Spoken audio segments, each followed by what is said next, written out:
I'm Vitaly Portnikov. In the midst of his ongoing election campaign, President Joe Biden is currently facing immense pressure and challenges as a result of various foreign policy issues and concerns. Maybe this is the initial occasion in numerous years when the President of the United States has to speak about not just domestic but also foreign policy challenges, clarifying how he plans to handle them in the last months before the presidential elections in the United States and in the event that he is re-elected to this position. The war in Ukraine is unlikely to end before the presidential elections in the United States. In addition, President Biden seems to have a preference for ensuring that voters do not frequently recall or remember this war and the fact that there is no real solution in sight, as it is a topic he would rather not emphasize or bring attention to. It is now being claimed that the President of the United States will not even be present at the World Summit in Switzerland, where leaders of several countries and foreign ministers who will gather at the meeting will discuss possible approaches to putting an end to Russia's war against Ukraine. Previously, Biden's attendance was perceived as a tangible potentiality due to the fact that the President of the United States will be in Europe immediately prior to the Switzerland summit, during the gathering of the Group of 7 leaders.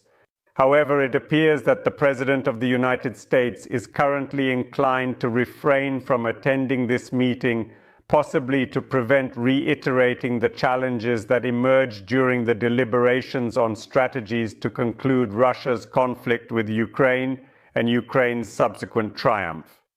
These topics have been extensively discussed by the President of the United States in recent years, and he has dedicated his political influence to them. Even the US Secretary of State Antony Blinken, who recently visited Kyiv, is engaged in discussions with Joseph Biden regarding the possibility of granting Ukrainian armed forces permission to launch strikes on Russian Federation territory using American weapons. Other politicians from Western nations are also making comparable proposals. However, President Biden is presently unable to make a definitive decision as he continues to have apprehensions about a direct conflict between Russia and the United States. And we observe a situation that, on one hand, is expected to serve as a crucial factor in preventing any further escalation between Moscow and Washington, thus helping to maintain stability and avoid potential conflicts between the two powers. Nonetheless, it is highly unlikely that Ukraine will take the initiative in a scenario where the entire sovereign territory of the Russian Federation is completely out of reach for Western missile strikes, thus making it beyond their range of influence and intervention. And the sole method for Ukraine to exert any form of influence on the military and defense potential of Russia is through the utilization of drone strikes, which lack the capability to completely annihilate Russian military enterprises, airfields, and oil refineries, but can still impact them to some extent. Thus, the initiative in terms of destroying military targets and critical infrastructure remains with Russia, and President Vladimir Putin is utilizing this initiative to his advantage. If the United States and other Western countries do not make the decision that their weapons can be employed to undermine the military and industrial potential of the Russian Federation, it is not to be anticipated that Russia's war against Ukraine will come to an end in the forthcoming years ahead of us in the foreseeable future. Another major challenge is the Middle East. In this region, the primary focus is on the sentiments and viewpoints of the traditional democratic electorate, which has been divided and conflicted over the response to the complex and sensitive issues that have arisen in the aftermath of the terrorist group Hamas's attack on Israel. In the initial weeks following this attack, nearly the whole civilized world expressed sympathy towards Israel, whose citizens were either killed by terrorists or taken hostage with the backing of the population in the Gaza Strip. Currently, the plight of the civilian population in this region is gaining prominence, resulting in numerous demonstrations against Israel and a rise in anti-Semitism in virtually all Western nations. The voters of President Biden on one hand are demanding increased support for Israel, which of course is putting pressure on the current president to compete with his predecessor, Donald Trump. On the other hand, they are also requiring Biden to pay attention to the suffering of the civilian population in the Gaza Strip and to reduce the support that Israel receives from the United States, both in terms of military aid and in terms of the positions of the United States in international organizations, particularly in the United Nations. These contrasting demands create a complex balancing act for President Biden as he navigates his foreign policy agenda.